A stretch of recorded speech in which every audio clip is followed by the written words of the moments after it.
Yo guys, we're back again for another video, and hopefully we're in better quality. I did buy a different camera this time, so we'll just have to see if it actually looks any better. Subscribe if it has. Anywho, straight away, I might have to admit I've kind of screwed up somewhere. Something's not quite right with this door. I pointed this out in the last video. As you can see, the gap here is way out. So at first I thought, well, if I measure the door, and just see if the door has been cut off at the bottom here because it is a used door. It hasn't. And if you look at this, it obviously all lines up right, and it's the same as the other side. So, obviously pretty confused. What I think's happened at some point in the past, you remember from way back, this car has had a repair done at some point in the past. Chopped out here, and it was pretty badly done. What I think's happened is whoever's cut out this side of the car has obviously not measured it properly or whatever else, and maybe it all dropped down. So when I did the door steps, obviously I just welded to what was already there. Again, go back to a further video back in the past and you'll see I pretty much used the jig of the car that was already in there. So what I think's happened is this is too low now. So yeah, obviously I can't leave it like that, so what I'm going to have to probably do is take this back off and then probably cut out that bit there that I've welded in, and pretty much basically take the door step off and jack the whole thing back up to where it's supposed to be, which is, as you can see, probably a good inch maybe, and weld it back in. Yeah, fun, bloody fun. Moral of the story, don't trust someone else's work in the first place. And obviously know what you're doing, that helps too. So the plan originally today was to put the doors on properly. Bought some actual door bolts and the little plate things that go with it from Midimine. Not sponsored by them in any kind of way, but just, you know, great place to get some spare parts. But yeah, maybe we can't do that yet, so we might have to figure this door thing out first. Yeah, can't go wrong with a bit of rat. Anyway, also ordered some of these things. My test idea is to use these little quick release pins, which are done by Allen keys, I'll show you in a sec, to hold the front end on.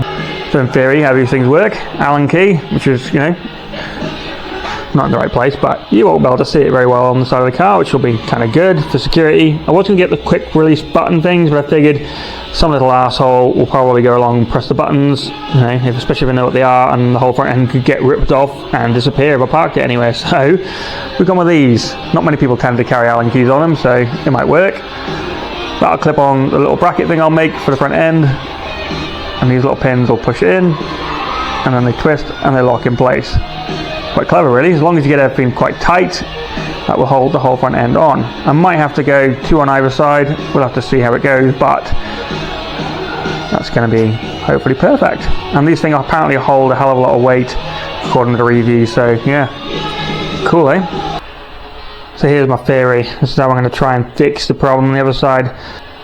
If I measure it from the bottom of this door step, which I know this door is fine, all the way up to sort of, and then maybe the corner piece there, and go by that measurement there.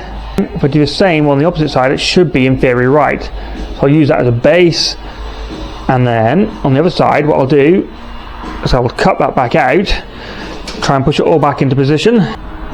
Feel sorry for me? Give me a like, give me a comment, give me a subscribe. Everyone keeps saying YouTube's algorithms are terrible lately, and my channel's tiny so it doesn't really matter, but yeah, we gotta learn, we gotta learn. Alright, save you watching basically a repeat of what I've been doing over the last whatever amount of year. I've had to basically undo pretty much half my work. Chop this big piece out that I welded in, cut all that piece back out, as you can see.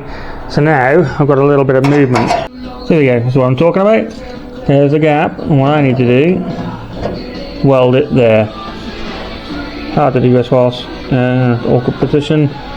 You get the idea. It was originally like this, Megatronic gap. So basically my idea, if I hopefully cut my fingers off, jack him back into position. Something about there. Obviously this sill will bend up. Need to probably cut a bit more out down there to get it to move, but that will solve the problem. The door step will look a lot better. Doesn't have to be perfect, just better than it was. Same from down there as I go along.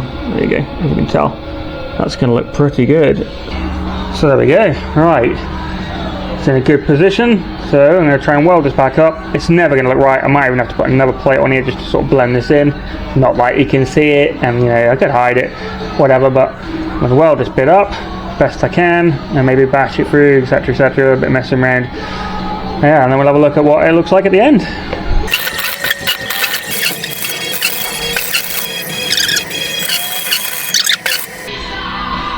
Looks like absolute crap, but we got the idea.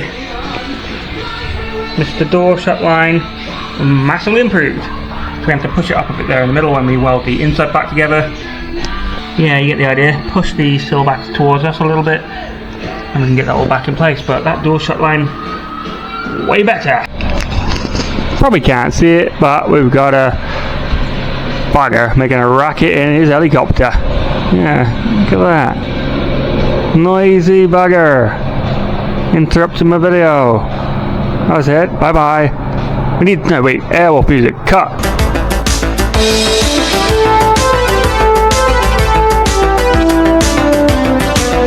So evidently it looks like crap.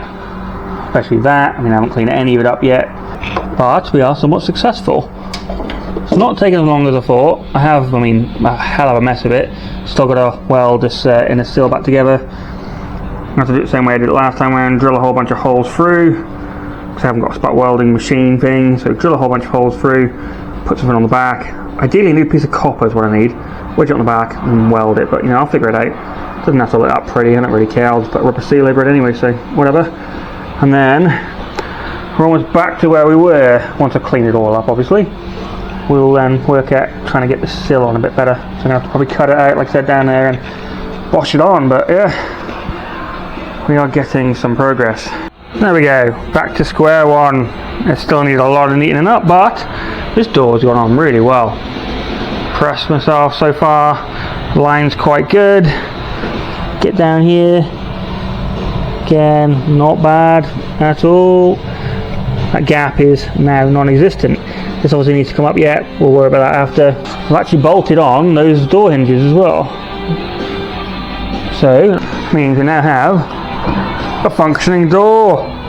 Holy hell, it's not a door that works in absolutely forever, so that's kind of cool. And it closes, and it holds an actual bloody door, which means this side of the car is looking something more mini-ish. So yeah, remember to like and subscribe, keep them coming, and we'll see you in the next video, which is probably going to be putting that front end on finally. Bye bye.